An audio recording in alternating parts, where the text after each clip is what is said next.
isa-isa, anak ng Diyos, ginawang Panginoon, ginawang tagapagligtas, tagapamagitan, inilagay ng Diyos sa kaiba-ibabawan ng lahat ng mga nilalang, pinadakila, at inyutos ng Diyos na sambahin. Kaya kami po, na mga kaanib sa Iglesia ni Cristo, sumasamba sa Panginoong Hesukristo, hindi dahil sa siya'y Diyos, kundi utos ng Diyos na siya'y sambahin. Pero, kung ang pag-uusapan, yung likas na kalagayan niya, gaya ng tanong ni Leonardo Rocco ng Batasan Hills, mapatutunayan daw ba talagang si Kristo ay tao? Batay sa Biblia? Opo, Juan 8:40. Ito po ay pangungusap mismo ng Panginoong Hesukristo. Ito po. Ngunit, ngayoy pinagpipilitan ninyong patayin ako na isang taong nagsasalita sa inyo ng katotohanang narinig ko sa Diyos. Siguro naman, kumbaga, sa kasabihan nga nila, tapos na boxing dapat dito Kasi si Kristo po mismo nagsasalita Ano sabi niya? Ako na isang tao. Di tapos na, usapan dapat.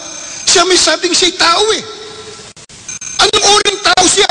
Na isang taong nagsasalita sa inyo ng katotohanan na aking narinig sa Diyos. Kasama sa katotohanan, yung sinabi niya na siya'y tao. Ba't po magagalit yung iba pag sinabi po namin si Kristo'y tao? Sa likas na kalagayan, siya may sabi. At hindi lamang po ipinakilala niya na siya ay tao sa likas na kalagayan, pinatunayan pa niya, hindi siyang Diyos.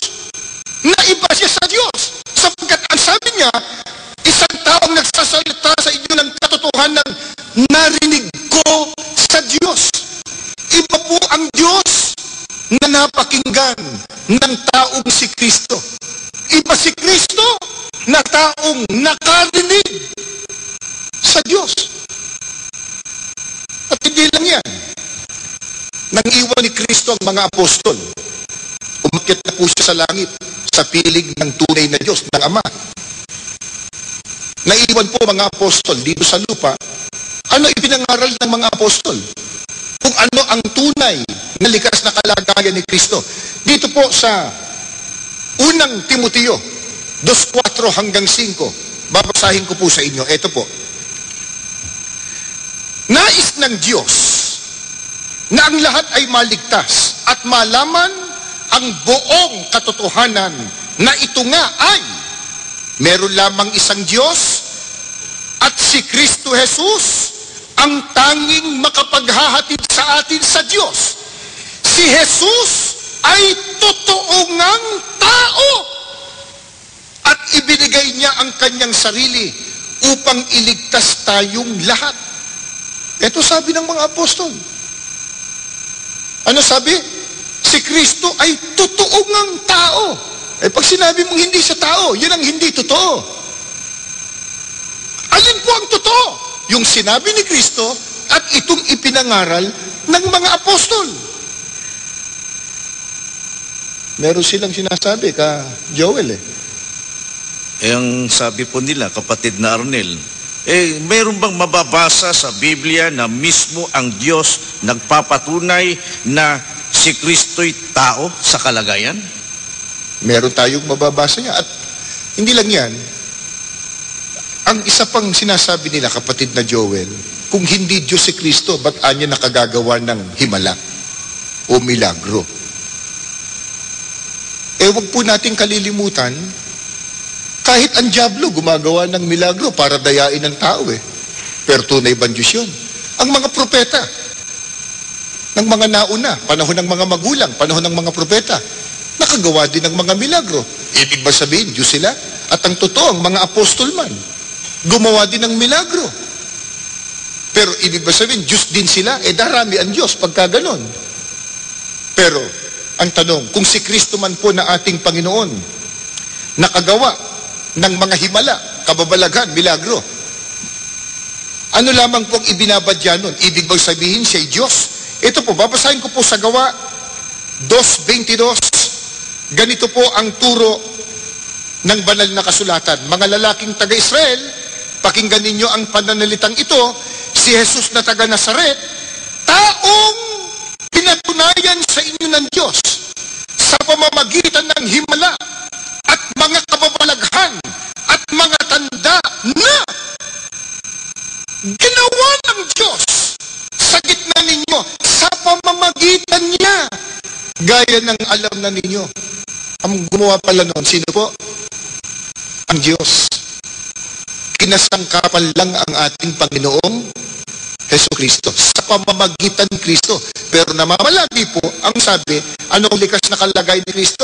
Taong pinatunayan ng Diyos. Hindi sinabing Diyos na pinatunayan ng Diyos. Magiging dalawa Diyos. Si Kristo, taong pinatunayan ng Diyos sa pamamagitan niya ng mga himala at kababalaghan ng gumawa ang Diyos sa pamamagitan ng ating Panginoong Jesucristo. Imari sabihin nila, kapatid na Arnel, baka po, pinapayagan na ang tao ay maging Diyos. Sila may sabi nun.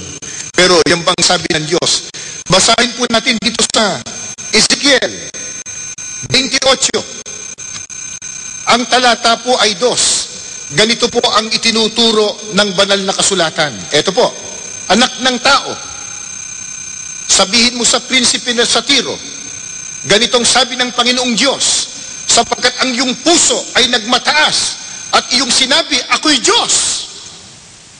Ako'y nauupo sa upuan ng Diyos sa gitna ng mga dagat. Gayunman, ikaw ay tao at hindi Diyos. Bagaman iyong inilagak ang iyong puso na parang puso ng Diyos. Ito sabi ng Diyos sa tao, kahit sino pong tao. Ang sabi ng Diyos sa tao, ikaw ay tao at hindi Diyos. Sabi ni Kristo, ako'y tao. Yung mismong katibayan na hindi po siya Diyos. Ang tanong.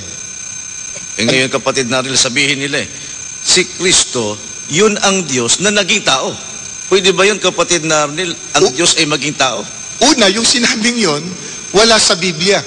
Ikalawa, pumapayag ba ang Diyos? Siya mismo. Na siya Diyos na, tao pa. Ang binasa ko po sa inyo kanina, 28:2 ng Ezekiel. Ngayon po, Oseas 11:9 po. Pakinggan po ninyo. Hindi ko isasagawa ang kabangisan ng aking galit. Hindi ako babalik upang ipahamak ang Efraim. Sapagkat ako'y Diyos at hindi tao. Ang tunay bang Diyos pumapayag na siya po'y Diyos na, tao pa? Ba hindi? Ano sabi niya? Ako'y Diyos, hindi tao. Nung basahin ko tumisang, kapatid na Joel, may nagsabi, wala naman siya sinabi dyan na hindi siya payag ah. Ang tanong, yung bang sabi niyang, ako'y Diyos, hindi tao, payag ba siya? Yung bang hindi, payag? Sagot kayo. Hindi. Hindi. Ang sabi ng Diyos, ako'y Diyos, hindi tao. Yung tao, sabi ng Diyos, ikaw ay tao, hindi Diyos. Anong sabi ni Kristo? Ako'y tao na nagsasabi ng katotohanan ng narinig ko sa Diyos. Yun ang katibayan. Isa sa mga katibayan na hindi po si Kristo ang tunay na Diyos. Ngayon, doon sa tanong na yun, meron pang nais na liwanagin si Leonardo Rocco.